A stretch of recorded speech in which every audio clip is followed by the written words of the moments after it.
线材选用8股的手编粗毛线，以及4.0毫米的钩针。首先环形起针，第一步钩织帽顶的部分。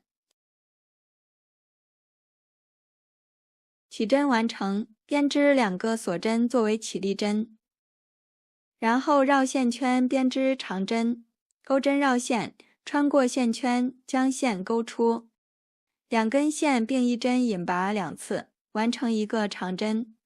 后面重复操作，绕线圈一共钩织16个长针。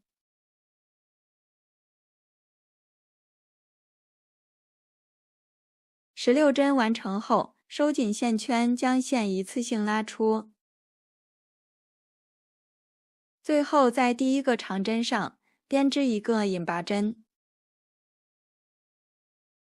第1圈结束，第2圈换粉色线，将线勾出，编织一个锁针作为起立针，然后翻转织物。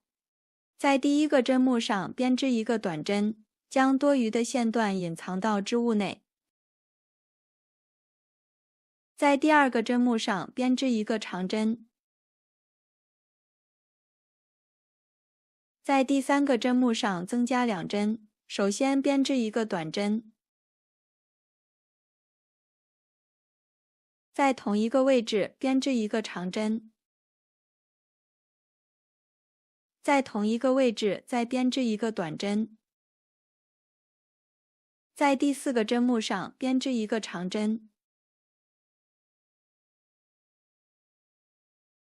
后面重复操作，按照前面这6针的顺序循环4次，一共增加8针，编织24个针目。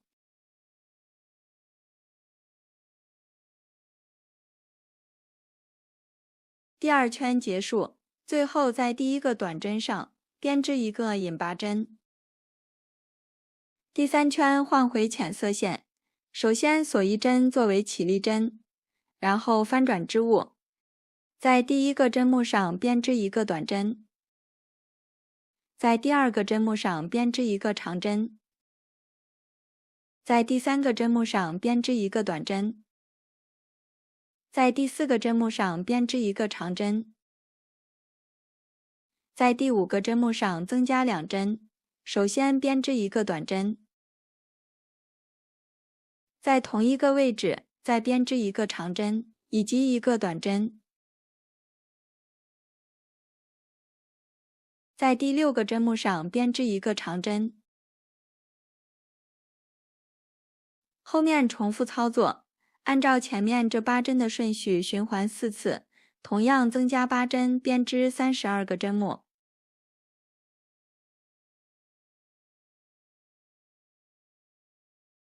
第3圈结束，最后在第1个短针上编织一个引拔针。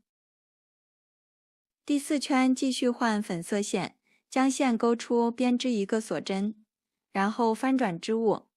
首先按照一个短针一个长针的顺序编织6个针目。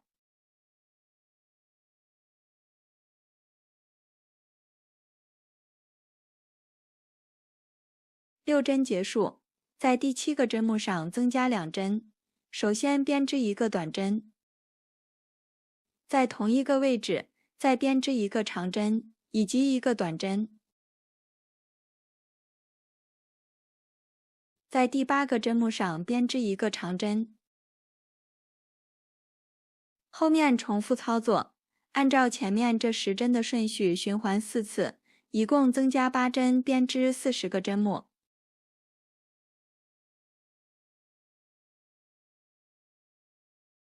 第4圈结束，最后在第1个短针上编织一个引拔针。第5圈换回浅色线，首先锁一针，翻转织物。我们按照一个短针一个长针的顺序编织6个针目。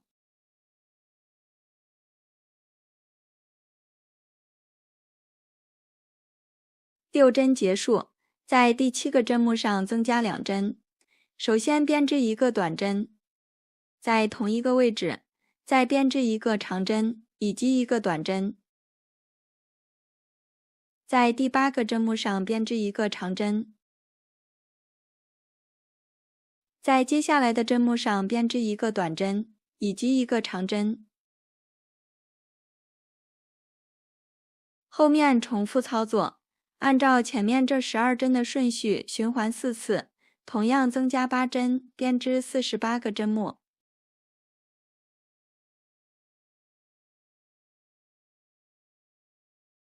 第5圈结束，最后在第一个短针上编织一个引拔针。第6圈换粉色线，同样锁1针，翻转织物。首先按照一个短针一个长针的顺序编织10个针目。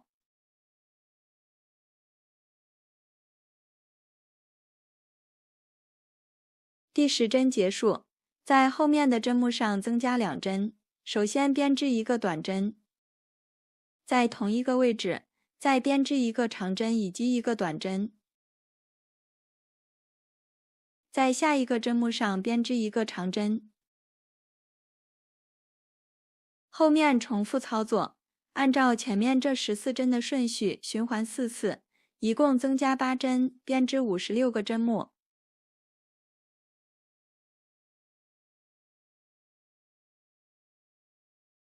第6圈结束，最后在第一个短针上编织一个引拔针。第7圈换浅色线，继续锁1针，翻转织物。在第一个针目上编织一个短针，在第二个针目上编织一个长针。这一圈针数不加不减，按照一个短针一个长针的顺序循环28次，一共56个针目。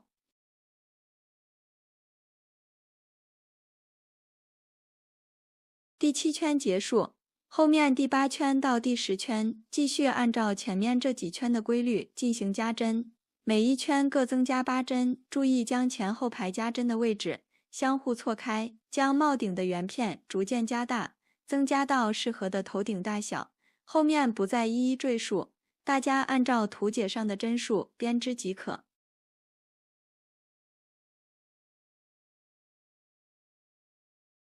第10圈结束，这样完成帽顶的部分。如果需要增加尺寸，可以继续加针钩到第11圈。接下来我们钩织帽身的部分。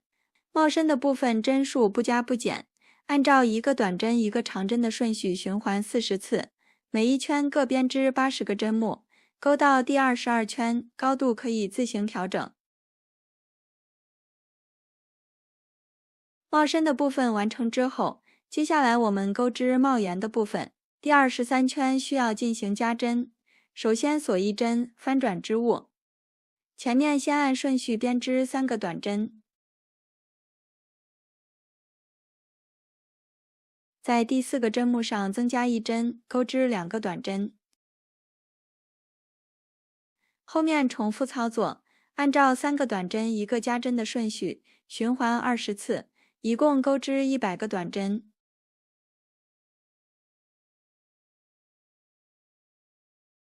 第23圈结束，后面的部分针数不变，按照一个短针一个长针的顺序循环50次，重复主体的花样，各编织100个针目，钩到第29圈即可。第29圈结束，最后在边缘钩织1圈逆短针，首先锁1针，将钩针穿过最后一个针目，将线带出，钩针绕线，一次性引拔钩出，完成一个逆短针。后面重复操作，环形编织1圈即可。